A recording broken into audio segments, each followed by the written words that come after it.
1절에서 3절 말씀 우리 다 같이 일어나서 함께 한 목소리로 봉독합니다. 시작. 일어나라 빛을 발하라. 이는 내 빛이 이르렀고 여호와의 영광이 내 위에 임하였음이니라. 보라, 어둠이 땅을 덮을 것이며 캄캄함이 만민을 가리려니와 오직 여호와께서 내 위에 임하실 것이며 그의 영광이 내 위에 나타나리니 나라들은 내 빛으로 왕들은 비치는 내 광명으로 나오리라. 아멘. 아멘. 하나님 감사합니다. 우리 다 같이 앉으시기를 바랍니다. 아멘.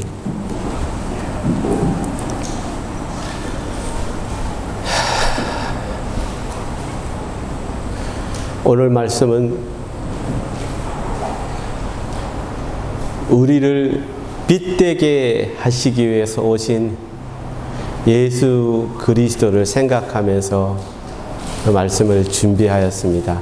잘 듣고 귀한 은혜가 여러분 모두에게 함께 하시기를 간절히 기도드립니다. 아멘.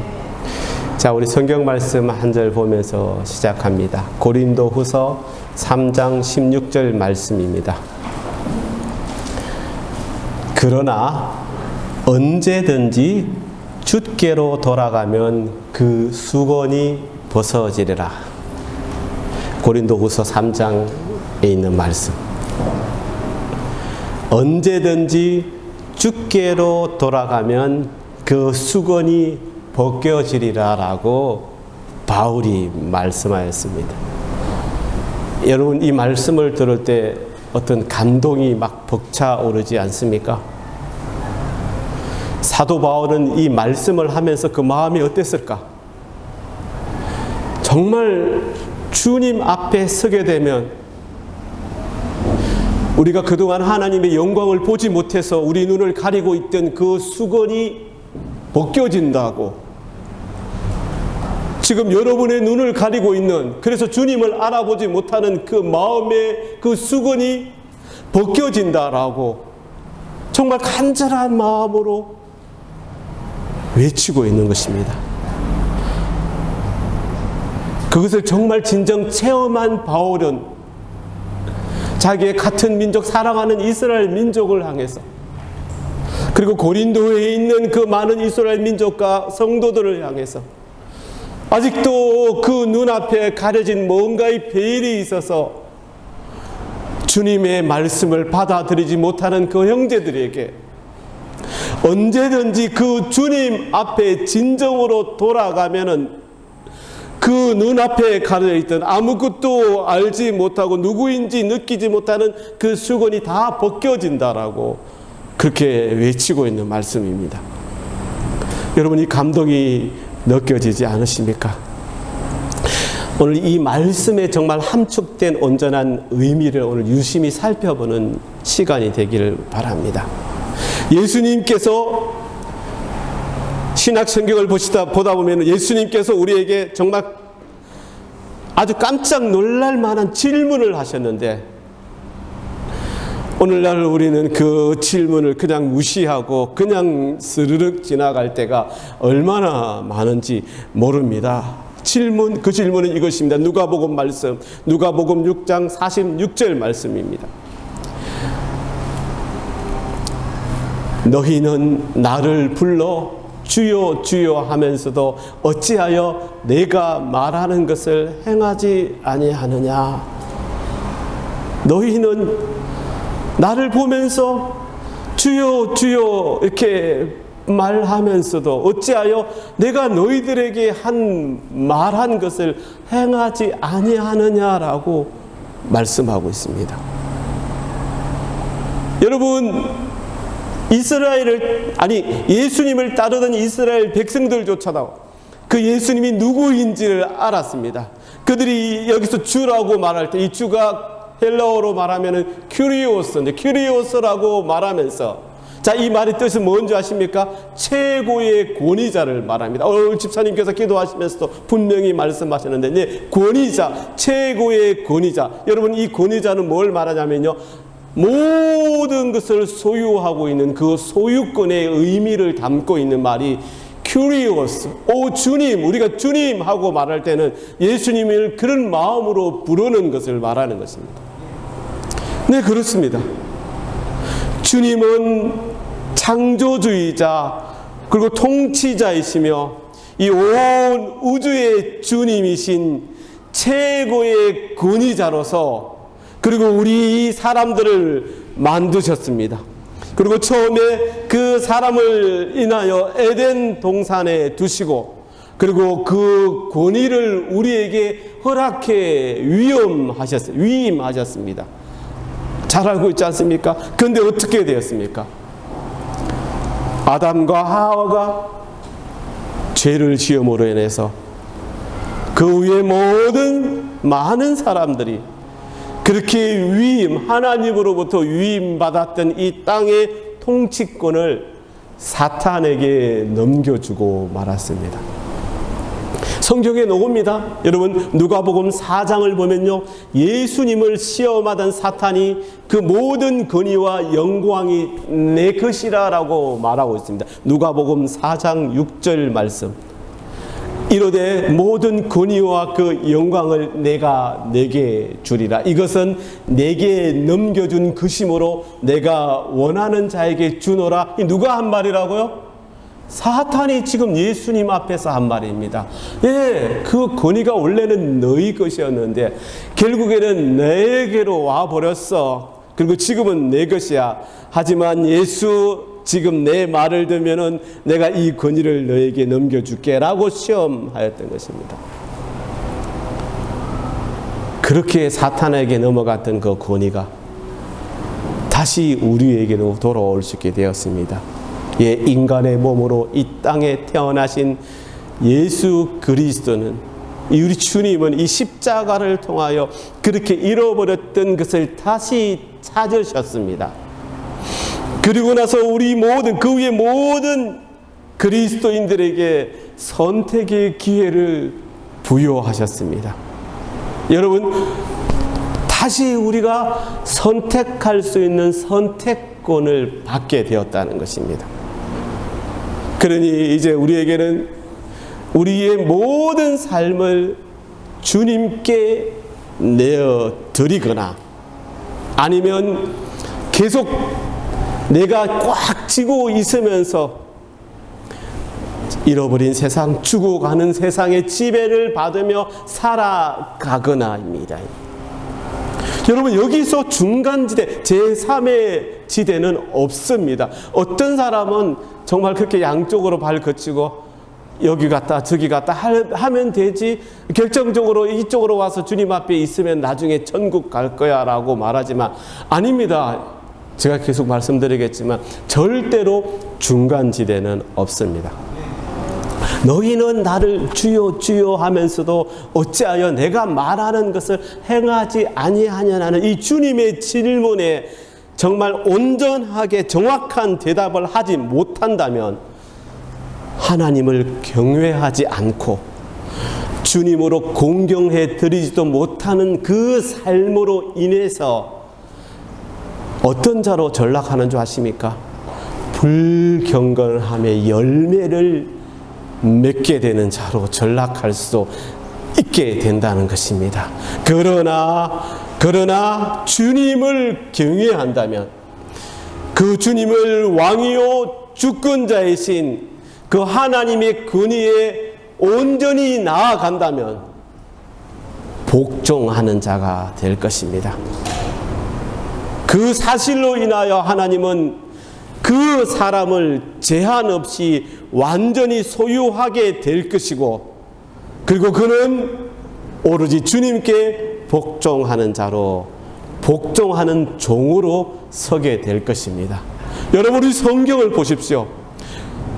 신약 성경만 보더라도 바울, 디모데, 야고보, 베드로, 유다, 이 서신들만 다 보아도 자기들을 어떻게 표현하고 있는 줄 아십니까?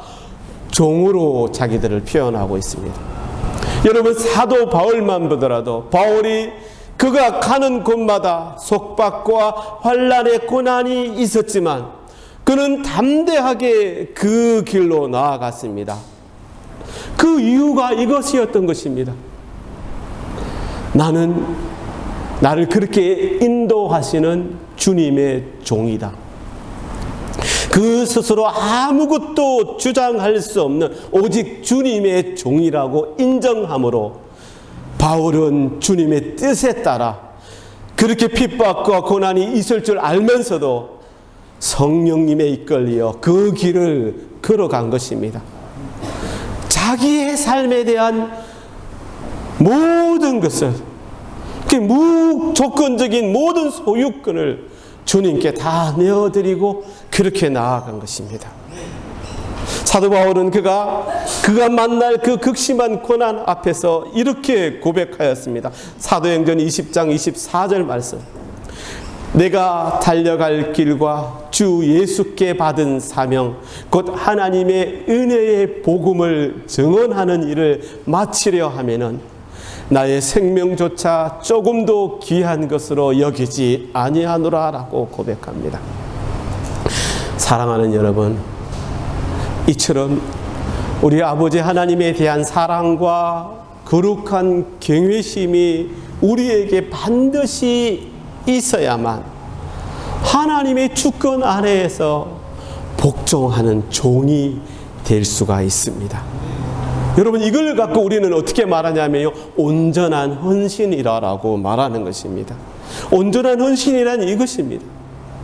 그러니 주님께서 너희는 나를 불러 주여 주여 하면서 어찌하여 내가 말하는 것을 행하지 아니하느냐고 물으신 것은 이것입니다.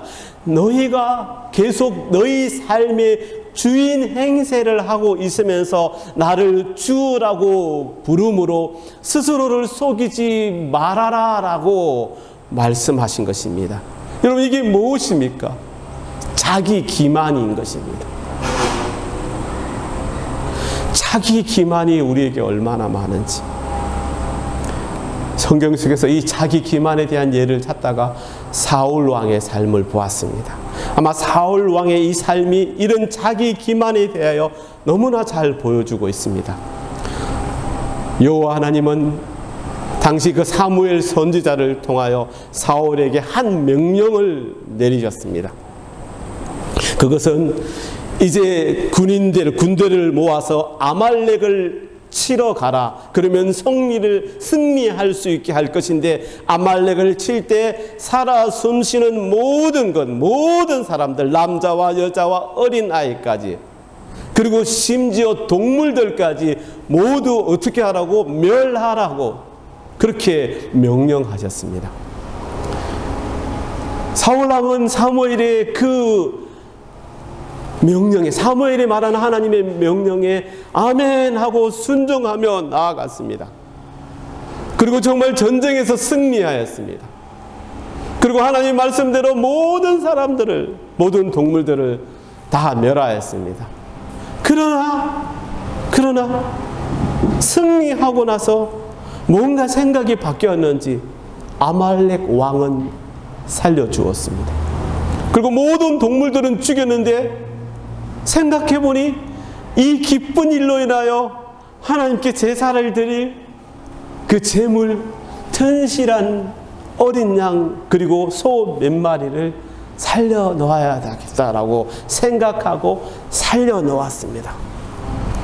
사울은 아마 이렇게 하는 것이 하나님이 오히려 기뻐하시고 자기가 율법적으로 잘하고 있는 것이라고 생각하였던 것 같습니다. 분명히 여호와 하나님께서 사무엘을 통하여 사울에게 명령하는 것은 모든 것을 다 죽이라는 건데, 아마 이것을 듣지 못하고 알지 못하는 사람들은 그렇게 사울이 그렇게 행하는 모습을 보면서 감동을 받지 않았을까요? 보아라, 우리 왕을 보아라. 사울 왕이 가장 좋은 것을 구별하여 하나님께 바치기 위해 저렇게 준비하였다라고 찬양하였을 것입니다. 그러나 이 일이 있은 후 하나님은 사무엘에게 이렇게 말씀하십니다. 사무엘상 15장 11절 말씀. 너무 실망하셨어요. 내가 사울을 왕으로 세운 것을 후회하노니 그가 돌이켜 나를 따르지 아니하며 내 명령을 행하지 아니하였음이라 라고 말씀하고 있습니다. 이 말을 듣고 사무엘이 얼마나 또한 근심하였을까요? 그러나 이걸 전하여야 했기 때문에 사무엘은 사울왕을 만나러 갔습니다. 그러자 그 아무것도 모르는 사울은 사무엘이 자기에게 오니까 자기가 한 잘못을 깨닫지 못하고 사무엘을 맞이합니다. 이렇게 말합니다. 당신은 여호와께 복을 받으소서 내가 여호와 하나님의 명령을 행하였습니다 라고 막 기뻐하며 사무엘을 맞이합니다. 분명 이 사울의 행동은 하나님의 명령과 일치하지 않는 것이었습니다. 하나님의 명령은 분명히 모든 살아있는 것을 죽이라는 것이었는데 그 명령에 자기의 생각을 합하여 행한 후에 자기는 하나님의 명령을 훌륭하게 수행했다라고 믿고 있는 것입니다. 어떻게 이런 생각을 할 수 있었을까요? 이런 상황에 대해서 신약 성경 야고보서를 보면 이 상황을 잘 설명해 주는 말씀이 있습니다. 야고보서 1장 22절 말씀. 너희는 말씀을 행하는 자가 되고 듣기만 하여 자신을 속이는 자가 되지 말라라고 사도 야고보가 말씀하셨습니다. 한번 여러분 생각해 보시기 바랍니다. 여러분은 하나님의 명령을 얼마나 많이 받으셨습니까? 하나도 없다고요? 하나님께서 내한테 명령 내리신 적이 한 번도 없는데 아닙니다. 하나님께서는 여러분이 하나님의 자녀로서는 그 순간부터 수없는 명령과 언약을 주셨습니다. 이렇게 제가 전하는 이 설교의 말씀을 통해서 또 여러분이 읽는 이 성경의 말씀을 통해서 또 다른 말씀들을 통해서 분명히 여러분들은 하나님의 명령을 들으셨을 것입니다. 그러면 여러분 그 명령을 이제까지 잘 수행하셨습니까? 만약 그렇지 않다면 지금 사도 야고보의 말씀처럼 내가 나를 속이고 있는 것이 되는 것입니다. 실상은 하나님의 명령에 불순종하고 있으면서도 나는 하나님의 말씀에 잘 순종하고 있다라고 거짓 고백을 하고 있다는 것입니다. 나에게 실제 이런 일들이 얼마나 많은지 여러분 한번 잘 생각해 보시기 바랍니다. 갑자기 제가 말씀드리니까 아무 생각이 나지 않으시죠? 그 생각이 날 때부터 여러분 정신이 번쩍 들면서 깜짝 놀랄 것입니다. 그렇지 않아도 우리는 진짜 돌아서면은 죄를 지어서 또 손을 씻어야 되는데 무슨 말씀을 하고 있죠, 목사님이? 금요 기도 예배 놓으신 분들은 다 이해하실 건데 다른 분들은 이해 못합니다. 아, 우리 사라 집사님 묻고 계시네요. 예, 손을 씻는다. 야고보서에서 말합니다. 손을 씻는다. 죄를 회개해야 그렇게 손을 씻기가 바쁠 정도인데 또 손을 씻고 또 손을 씻고 죄를 지을 때마다 그걸 깨달으면 또 손을 씻고 그런데 그것도 인지하지 못하여 아예 내 마음을 내 스스로 속이는 자가 되었다는 말씀이 되는 것입니다. 여러분이 이 기만이 하나님과 나와의 그 진리를 가로막고 있다고 아셔야 합니다. 이런 일이 계속 반복되면 어떻게 되는 줄 아십니까? 이 기만이 점점점 두꺼워지는 것입니다. 그래서 우리가 하나님을 생각할 수도 없을 정도로 아니 내 힘으로는 그 기만의 그 두꺼운 베일을 드러낼 수도 없을 지경에 이르게 될 수도 있다는 것입니다. 여러분 다시 한번 잘 생각해 보시기 바랍니다. 여기서 다시 아까 그 사울의 이야기의 중요한 사항을 반복해서 한번 말씀드립니다. 첫째, 사울왕은 분명히 자기가 들은 대로 행하지 않겠다. 나는 내 마음대로 하겠다라고 말하지 않았습니다. 그리고 그는 그렇게 사무엘에게 들은 대로 하려고 하였습니다. 두 번째, 그는 거의 대부분의 아말렉 사람들을 다 죽였고 오직 한 사람, 그 왕만 살려두었습니다. 다 죽였습니다. 모든 동물들도 다 죽였지만, 그런데 하나님께 제사 드리기 위해 단 몇 마리만 살려두었습니다. 그것도 자기가 먹고 자기를 위한 것이 아니라 분명히 하나님께 제물로 바치기 위해서입니다. 그러니 그가 들은 여호와 하나님의 명령을 거의 99%를 순종하였습니다. 그러나 하나님은 이렇게 거의 완벽에 가까운 그의 순종을 뭐로 보셨다고요? 불순종으로, 거역으로 보셨다는 것입니다. 사울이 지금 우리 자리에 앉아 있다면 아마, 죄송합니다, 여러분들을 폄하하는 것이 아니라 여기서 아마 가장 뛰어난 신앙과 믿음을 보여주는 한 사람이 될 수도 있을 것입니다. 그렇지 않겠습니까? 그런데 하나님은 그를, 거의 대부분을 순종한 그를 거역한 사람으로 보았다는 것입니다. 여러분, 한번, 저도 마찬가지입니다. 제가 이렇게 말씀을 전하고 있지만 저는 속으로 계속 회개하면서 말씀을 전합니다.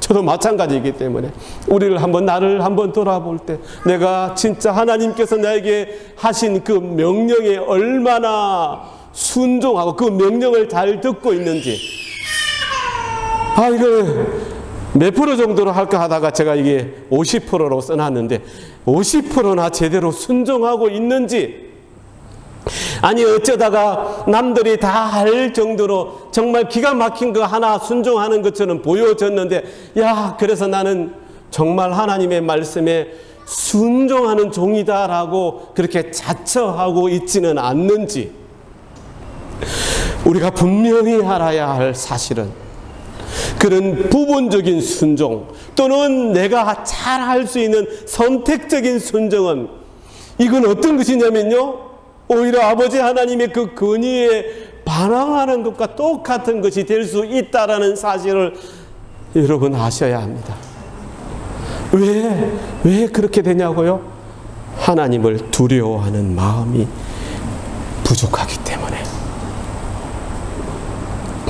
여러분, 대부분의 사역자들이나, 제가 대부분이라는 단어를 자꾸 써서 죄송하지만 그렇습니다. 저를 포함해서 대부분의 사역자들이나 성도들은 종교적인 마음을 갖고 있으면서 나는 교회 안에서 대단한 사람들이야 라고 생각합니다. 여러분, 여기서 제가 말씀드린 종교적인 마음이 무엇이냐면요, 나의 뜻을 이루기 위하여 하나님의 말씀을 사용하는 것을 말하는 것입니다.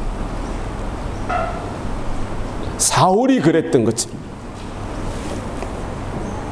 사무엘을 통하여 하신 그 하나님의 명령을 지키는 척하면서 자기가 원하는 것을 그게 살짝 포함시킨 것입니다.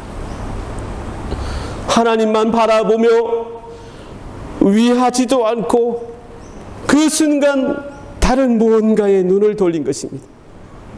그렇게 대단한 승리에 도취되어서 어쩌면 스스로 더 자랑하고 싶은 그 나머지 마지막 순간에 자기의 생각대로 행하게 된 것입니다.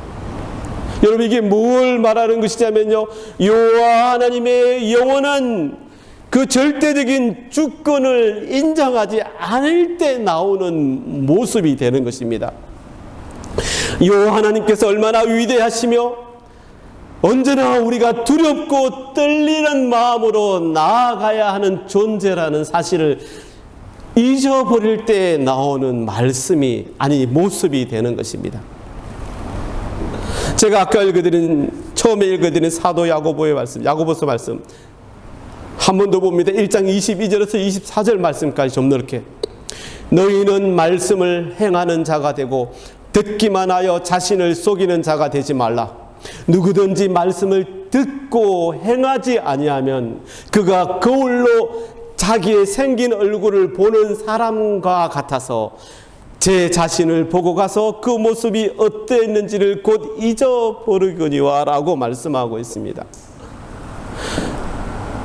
바울은 이 평범한 예를 통하여 우리가 예수님의 주권에 복종하지 않을 때 마음속에 실제로 어떤 일이 일어나는지를 말씀하고 있는 것입니다. 즉 무조건적인 순종으로 하나님 말씀 앞에 떨지 않을 때, 그때에는 이런 것이다. 거울로 우리 자신을 보는 것과 같다는 것입니다. 예, 거울을 보면서 혹시 내 얼굴에 뭐가 묻었나? 뭐 자기 얼굴이니까 기억은 나겠지만 그래도 내 모습을 이렇게 보았다가 그 자리를 떠나고 조금 시간이 지나면은 그 모습이 어떠했는지를 곧 잊어버리고 만다는 것을 말씀하고 있는 것입니다. 여러분, 이것은 하나님의 말씀을 읽고 듣고 심지어는 말하면서도 정말 하나님을 모르는 사람들처럼 살 수 있는 이유를 설명해 주는 말씀이 되는 것입니다. 모든 성도들이 그렇게 고백합니다. 스스로 구원받았다라고 고백하지만 아직 하나님의 능력이 완전히 임하지 못한 것입니다. 하나님의 능력이 임할 수 있는 자리, 그 그릇을 준비하지 못하고 있는 것을 말씀하는 것입니다. 사도 바울은 이 안타까운 상황 가운데서 우리가 예수님의 주권에 복종하고 주님의 임재를 경외하고 주님의 말씀을 듣고 뜰 때에 무슨 일이 일어난지를 말씀하였습니다. 다시 봅니다. 고린도후서 13장 16절에서 18절까지.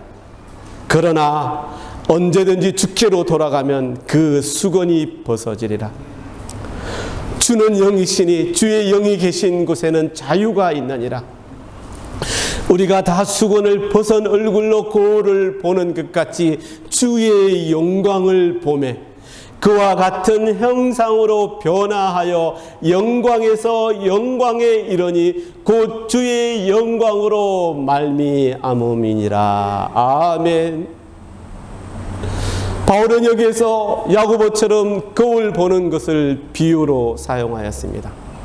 그러나 바울은 이 부분에서 말씀하기를 우리가 보는 것은 자연적인 그런 현상, 눈에 보이는 현상이 아니라 예수 그리스도의 얼굴에서 보이는 하나님의 영광이라고 말씀하고 있습니다. 여러분, 이 형상은 우리가 하나님의 말씀을 듣고 또한 순종하여 그대로 행할 때 우리 마음에서 그 영광을 보게 된다는 것을 말하는 것입니다. 마음속에 나타나는 것을 말하는 것입니다. 그렇지 않으면 볼 수 없는 것입니다. 우리가 열심히 예수님을 찾고 성령님의 인도하에 주의 말씀에 귀를 기울이고 나에게 계시된 그 말씀에 온전히 순종할 때, 그때 우리 눈을 가로막고 있던 그 베일이 다 벗겨지고 하나님의 영광을 내 마음으로 보게 된다는 것, 인식하게 된다는 것을 말씀하는 것입니다. 여러분, 이것이 우리 아버지 하나님께서 여러분 한 사람, 저 또한 모든 성도들 한 사람 한 사람에게 최종적으로 바라시는 것입니다. 우리 아버지 하나님의 영광을 보는 자가 되기를 원하시는 것입니다. 이렇게 우리가 하나님의 계시된 말씀을 거울로 하나님의 그 영광을 볼 때 성령님에 의하여 우리는 하나님의 형상으로 변화되어 간다는 것입니다. 할렐루야. 아멘.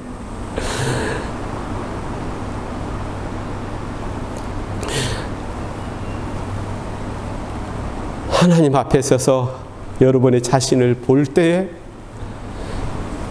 연약하고 부족하고 죄 많은 내 모습을 보는 것이 아니라 하나님의 영광을 볼 수 있어야 한다는 것입니다.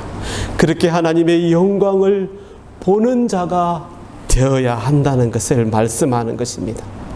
여러분, 우리에게서 높은 소망이 있습니다. 그게 무엇입니까? 그것은 예수 그리스도의 영광스러운 그 형상을 닮아가는 것, 그것 아니겠습니까? 조금 전에 말씀드린 것도 바로 그 말씀입니다. 여러분, 그렇게 되려면 어떻게 해야 될까요? 하나님의 내비게이션을 따라서 두 눈을 똑바로 뜨고 운전하며 나아가야 됩니다. 여러분, 사제 내비게이션은 위험하더라고요. 예. 왜 다 내비게이션인데 어떤 때는 이렇게 가고 저렇게 가고 하는지, 지금 말씀하는 것은 그게 아니라 하나님의 내비게이션을 따라서 눈을 똑바로 뜨고 나아가야 한다는 것입니다. 내가 시동은 켰습니다. 여러분 다 지금 시동은 켠 자들입니다. 시동은 켰는데 두 눈을 감았다든지 아니면은 그 내비게이션을 상관하지 않고 신경 쓰지 않고 내 마음대로 내 의지대로 운전하여 간다면 어디로 가게 될지 우리가 알 수가 없는 것과 같다는 것입니다. 그렇습니다. 우리는 무엇보다도 먼저 우리의 이 영안을, 우리의 눈을 성령님에 의지하여 하나님의 말씀을 보아야 합니다. 진리의 그 빛으로 나아가야 한다는 것입니다. 예수님께서도 이에 대하여 이렇게 말씀하셨습니다. 마태복음 6장 22절에서 23절 말씀. 눈은 몸의 등불이니 그러므로 내 눈이 성하면 온 몸이 밝을 것이요 눈이 나쁘면 온 몸이 어두울 것이니 그러므로 내게 있는 빛, 즉 예수님에 대한 인식을 말하는 것입니다. 이 빛이 어두우면 그 어두움이 얼마나 더하겠느냐. 이게 무슨 말씀이지? 예수님은 거룩한 경외심이 부족하여 우리의 인식이 어두워지거나 베일에 가려지면 이 어두움이 실제로 진리를 보거나 듣지 못하는 무사람들을 덮고 있는 그 어두움보다 더 클 것이라고 말씀하고 있는 것입니다. 여러분, 이걸 뭘 말하냐면요, 우리가 그로 인해서 하게 되는 모든 잘못된 행위가 아무것도 모르는 영혼들보다 더 크게 나중에 예수님의 심판을 받을 수도 있다라는 것을 말씀하고 있는 것입니다. 사랑하는 여러분, 오직 하나님을 경외할 때, 오직 하나님을 우리가 경외하는 마음으로, 두렵고 떨리는 마음으로 그 앞에 서게 될 때 우리의 마음은 정말로 숨김없이 다 드러나게 될 것입니다. 여러분, 그래야 됩니다. 그래야 하나님의 영광을 볼 수 있습니다. 그렇게 하나님의 영광을 바라볼 때라야 비로소 우리가 정말 바라는 그 주님의 형상으로 변화되어 갈 수 있게 되는 것입니다. 이제 우리는 그렇게 나아가야 됩니다. 하나님의 영광을 위하여 우리가 지금 잘못하고 있는 모든 것에 대하여 아버지 하나님께 다 회개하고 돌아서서 그렇게 영광을 볼 수 있는 자로 나아가야 합니다.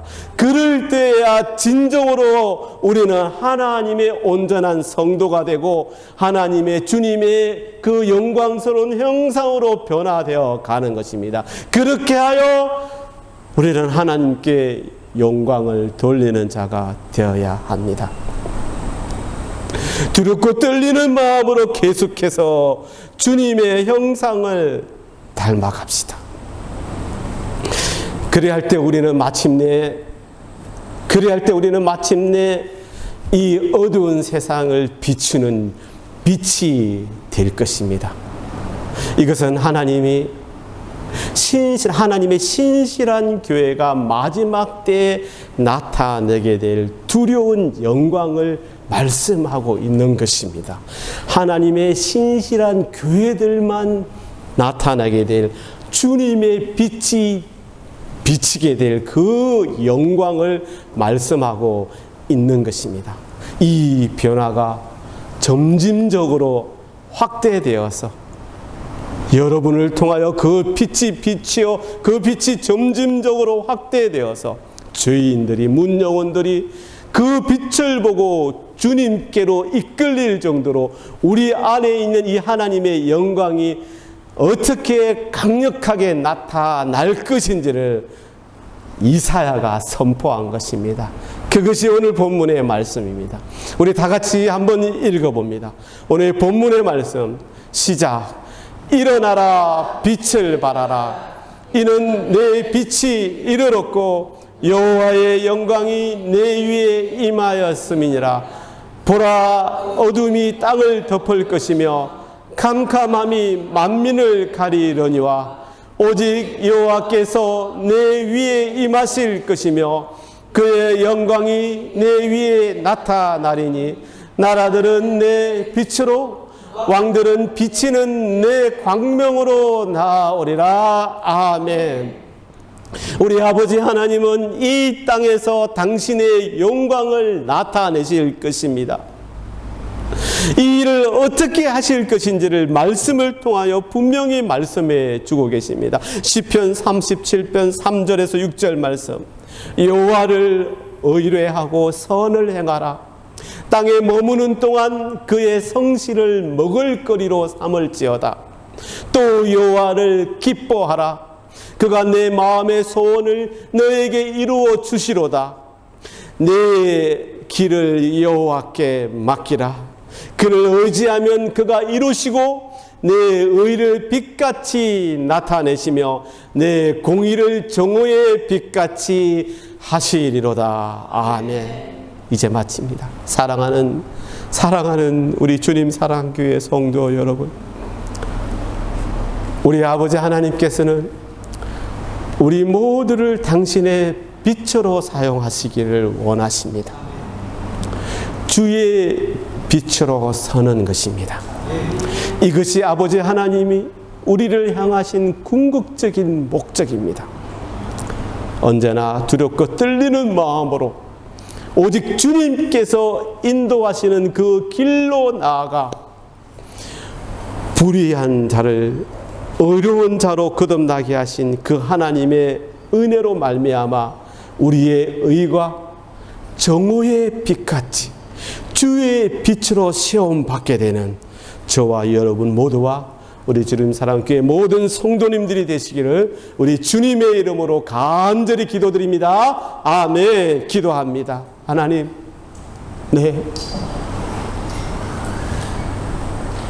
주님이 허락하신 그 빛이 되겠습니다. 그렇게 되기를 원합니다.